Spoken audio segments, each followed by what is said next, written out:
Alamat ng buwan at mga bituin. Noong unang panahon, ang lupa at langit ay magkalapit lamang. Abot kamay ng mga tao ang langit habang nakatapak sila sa lupa. May haring araw na hindi nakikita ang mukha, ngunit nagbibigay liwanag. Sa gabi, kapag nagtatago ang haring araw, kalat ang kadiliman, walang buwan at mga bituin.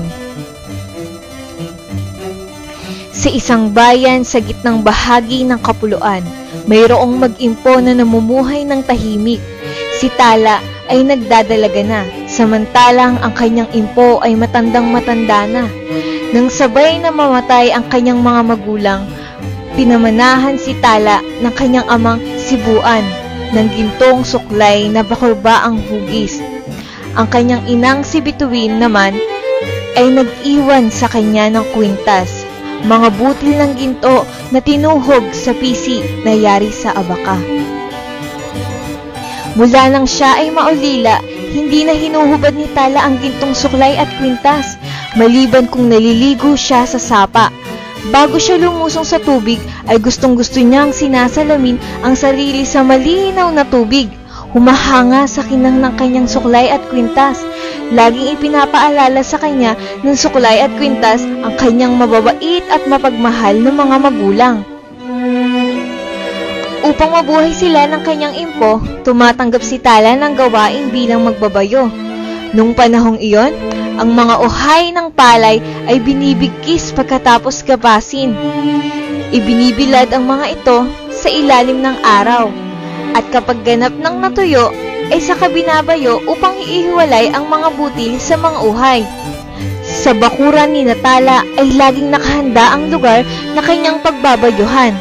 Isang pabilog na pitak sa lupa na pinahiran ng dumi ng kalabaw na nilama sa tubig at pinatuyo buong magdamag. Isang umaga, isang kariton ng mga binigkis na palay ang inihatid sa kubo ni Tala. Laking tuwa ni Tala, tiyak na malaki ang ibabayad sa kanya ng may-ari ng palay pagkatapos niyang bayuhin ang mga bigkis. Ang kanyang pinakamatibay na halo na may singsing sa isang dulo ang piniling gamitin ni Tala. Mas madali at mabilis ihiwalay ang mga butil sa mga ohay kapag may singsing ang halo. Sinimulang bayuhin ni Tala ang unang bigkis. Gamit ang isang paa, tinapakan niya ang mga ohay upang ipirmi ang bigkis sa lupa. Gamit ang kanyang kamay, hinawakan niya ang halo sa balingkinitang baywang nito. Itinaas at pabaksak na ibinaba. Ang mga butil na tinamaan ng singsing ay agad humiwalay sa mga uhay. Halos kasabay niyon ay hinagip ni Tala ng kaliwang kamay ang baywang ng halo. Itinaas at muling ibinaba ng pabaksak. Muli, humiwalay mula sa mga uhay ang mga tinamaang butil. Muli, sinalo ni Tala ang kanang kamay, ang halo at itinaas.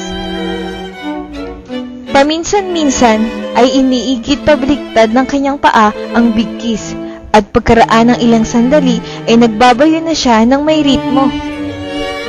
Pagkabayo niya ng 10 bigkis ay nagsimula ng hingalin si Tala. 10 bigkis pa at pinagpawisan na siya. Nabasa na ng pawis ang kanyang kwintas at sa takot na malaglag ang kanyang suklay at maisama sa kanyang binabayo ay nagpasa siyang hubarin muna ang mga ito. Umusal siya ng dasal para sa kanyang mga magulang bago niya isabit ang suklay at kwintas sa langit ng kanyang ulunan. Dahil sa dami ng babayuhin ay itinuon ni Tala ang buong pansin sa pagbabayo. Sa bawat pagtaas niya ng halo ay nagbubundol ng kabilang dulo niyon ang langit at sa bawat pagbundol ay umaatras ang langit pa itaas. Habang dinadagdagan ni Tala ang binabayong mga palay ay tumataas din ang buntong ng mga labayong palay. Pataas ng pataas din ang kanyang kinatutungtungan. Pataas din ang pagbundol ng halo sa langit. Sa kakabundol, tumaas ang langit. Hapon na nang matapos bayuhin ni Tala ang lahat ng mga bigkis ng palay. Anong gulat niya nang aabutin sana niya ang kanyang suklay at kwintas. Hindi na niya maabot ang langit. Hindi niya namalayan Pero dahil sa kakabundol ng halo, tuluyan ng pumailanlang sa kataas-taasan ng langit, tangay ang kanyang gintong suklay at kwintas. Nandumo si Tala. Kinagabihan ay dumungaw si Tala sa bintana ng kubo nila ng kanyang impo. Nakita niyang napakataas na ng langit, hindi na maabot ni numan.